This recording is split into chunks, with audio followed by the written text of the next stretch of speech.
వచ్చింది. అసలు నేను ఎంత ఎఫెక్ట్ అయ్యాను మీ అందరికీ షేర్ చేసుకోవాలనుకుంటున్నా.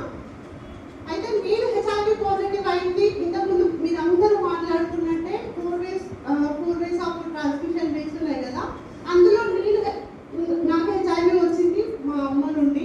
మదర్ టు చైల్డ్ నేను బై బర్త్ హెచ్ఐవి పాజిటివ్ని.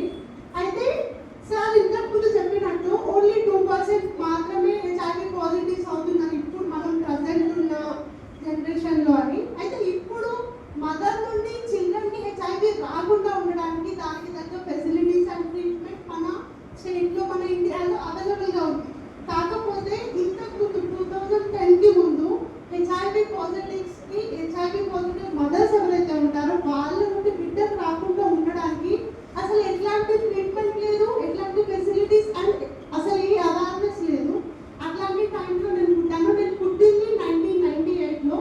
అప్పుడు హెచ్ఐవి గురించి ట్రీట్మెంట్ అదంతా వదిలిస్తే అసలు అవేర్నెస్సే లేదు. మనకు కరోనా ఫస్ట్ ఫేజ్ ఉండే కదా, కరోనా ఒకసారి వచ్చిందంటే వాడు ఒక డెడ్ బాడీతో సమానం అన్నట్టు చూసేవాళ్ళం. ఎందుకంటే అసలు ఇంకా చావు తప్ప ఇంకొక ఆప్షన్ లేదని అనుకున్నాం. సేమ్ అట్లాంటి ఫేజ్లోనే నేను కూడా పుట్టినా. నేను పుట్టిన టైంలో ఏం జరిగిందంటే మా నాన్న ఆల్రెడీ హెచ్ఐవి పాజిటివ్. ఆయన పాజిటివ్ అని తెలిసి కూడా మా అమ్మను పెళ్లి చేసుకోవడం జరిగింది. పెళ్లి చేసుకున్న తర్వాత ఆమె ప్రెగ్నెంట్ అయిన తర్వాత నార్మల్గానే ఇంకా డాక్టర్స్ని చూపించడం అదంతా జరుగుతుంది కదా. అప్పుడు ఏం జరిగిందంటే ఇప్పుడు ఎవరైనా హెచ్ఐవి పాజిటివ్ అయితే ఖచ్చితంగా వాళ్ళకి హెచ్ఐవికి సంబంధించిన కౌన్సిలింగ్ అంతా జరుగుతుంది, వాళ్ళకి సంబంధించిన ట్రీట్మెంట్ వెంటనే పెట్టేస్తారు.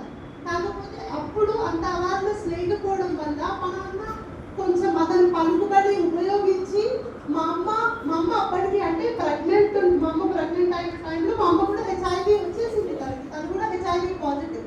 కాకపోతే మా నాన్న తనకుండా పలుకుబడితోని మా అమ్మకు అసలు తన హెల్త్ స్టేటస్ ఏంటో తెలియకుండా ఆపాడు. ఎందుకు అనంటే ఆబ్వియస్గా తనకున్న పరువు, తనకున్న పేరు ఎక్కడ చెడిపోతుందో అన్న ఒక ఉద్దేశంతో ఆయన ఎట్లాంటి ఇన్ఫర్మేషన్ ఇవ్వలేదు మా అమ్మకి. అంటే హెచ్ఐవి అనేది మీ అందరికీ తెలిసినట్టే, మనం అందరం మాట్లాడుకున్నట్టే 95% ఆఫ్ హెచ్ఐవి ట్రాన్స్మిషన్ అనేది అన్ప్రొటెక్టెడ్ సెక్స్ వల్ల జరుగుతుంది.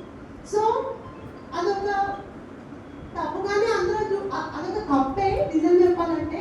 అంటే తప్పు చేస్తేనే వచ్చింది, ఇప్పుడు వీళ్ళందరికీ నేను ఆన్సర్ చేసుకోవాల్సి వస్తుంది, నా పరువు పోతుంది, నాకు ఇట్లా హెచ్ఐవి ఉంది, ఎయిడ్స్ ఉంది అని తెలిస్తే అని ఆయన అంత దగ్గర దాచిపెట్టడం జరిగింది.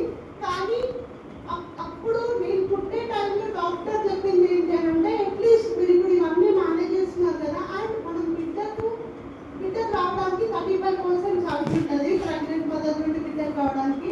ఒకవేళ మనం కొన్ని ప్రికాషన్స్ తీసుకోగలిగితే మనం తల్లి నుండి బిడ్డకు రాకుండా జాగ్రత్త పడవచ్చు అని చెప్పారు.